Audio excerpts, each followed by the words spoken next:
Buenos días, alumnos. Vamos a ver la lección de formulación que trata de las sustancias simples o elementales. Estas son aquellas formadas por átomos de un solo elemento, de una sola clase. Aquí tenemos como ejemplos pues el gas hidrógeno, el gas cloro, el fósforo blanco, ¿vale? Este que es un gas noble, el helio, o el gas ozono. ¿Qué quiere decir si una sustancia es monoatómica? Pues que estará solamente formada por un único elemento. Si es poliatómica, pues que habrá varios de ellos. Simplemente comentaros que las sustancias simples podemos nombrarlas o de forma tradicional o por el nombre sistemático. El nombre sistemático tiene una ventaja y es que es más preciso. Por ejemplo, claro, cuando en una sustancia decimos que, por el nombre tradicionalmente se le llama a esta hidrógeno, claro, pero en realidad es el gas dihidrógeno, ¿de acuerdo? Lo bueno de la nomenclatura sistemática es que permite distinguir fácilmente si tenemos monohidrógeno o dihidrógeno, ¿de acuerdo? Claro, las propiedades no son las mismas, ¿vale?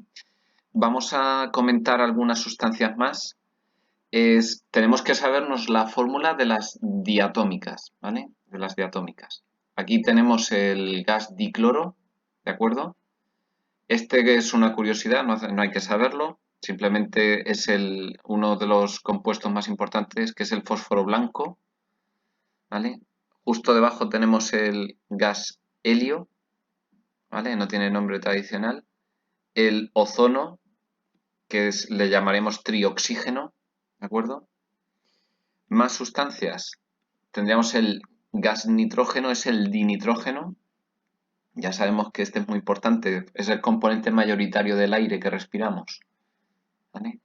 Y en la tabla además tenemos el hexaazufre, ¿vale? El azufre elemental. Ya sabemos que se producen las fumarolas de los volcanes. El yodo, que es el diyodo.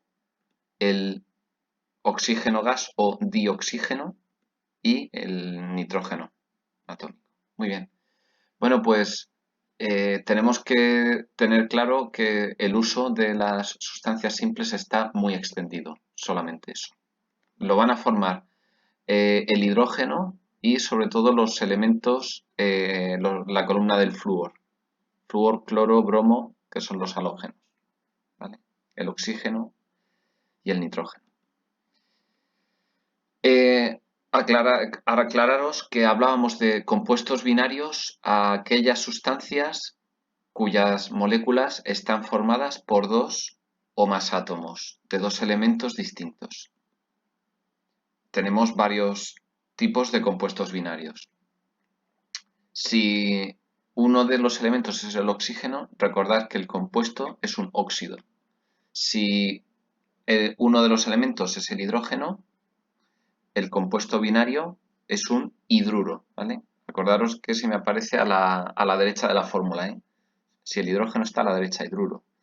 Si tenemos otros compuestos, combinaciones de metal con un no metal, recordaros que decíamos que era una sal, ¿vale?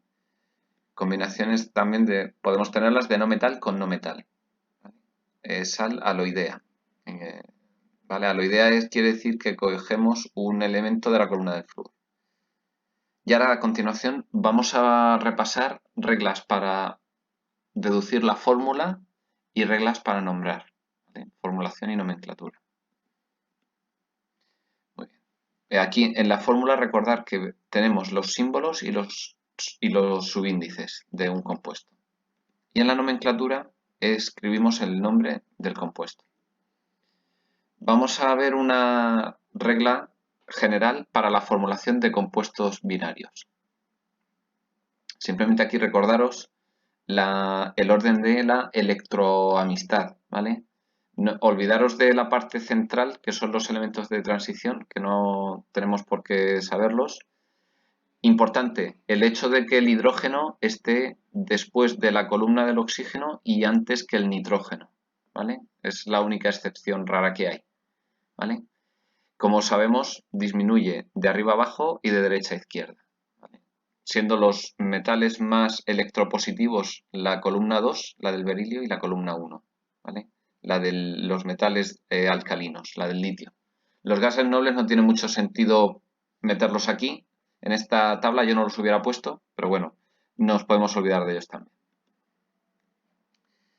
Muy bien. Recordad, lo veremos con varios ejemplos a continuación, que hay que pensar en las valencias, intercambiarlas y simplificar, si se puede.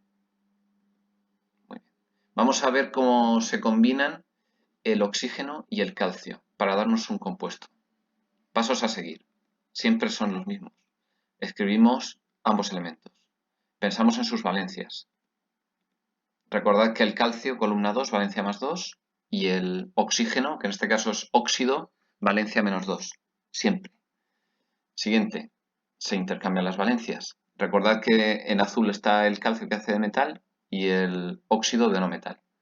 A continuación, como son múltiplos, podemos simplificar. Dividimos por 2 y esta es la fórmula final. Nos quedaría una de calcio y una de oxígeno que, como sabemos, no se escriben. Y la fórmula final sería esta. Vamos a ver otro compuesto. La combinación del oxígeno con el aluminio. Recordad que su valencia es más 3. El aluminio, acordaros que me hace de metal. Pensamos en su valencia que es más 3. Y al óxido, menos 2. Intercambiamos sus valencias. ¿De acuerdo? Luego, esta sería la fórmula final. ¿Sí? Siempre es igual. Vamos a ver otro ejemplo, el que forma el oxígeno con el plomo más 4. ¿Vale? Esta es un poquito más rara también. El plomo, recordad que aunque está en la columna 13, en azul me hace de metal. Luego su valencia es positiva. Y por eso está a la izquierda. Intercambiamos las valencias. A continuación, simplificamos. Por cada plomo tengo 2 átomos de oxígeno. ¿Vale? Y acordémonos que la fórmula sería PbO2. ¿Vale? Otro ejemplo. Vamos a coger uno muy raro, el azufre, con valencia más 6 combinándose con el oxígeno. ¿No? Aquí tenemos las valencias, igual, las intercambiamos. ¿Vale? A continuación, simplificar. ¿Vale? Por cada... La proporción 2 a 6 es la misma que por cada uno de azufre tener 3 de oxígeno. Y finalmente, aquí tendríamos la fórmula del trióxido de azufre. ¿Vale? Final. Muy bien, pues hasta aquí el vídeo de hoy.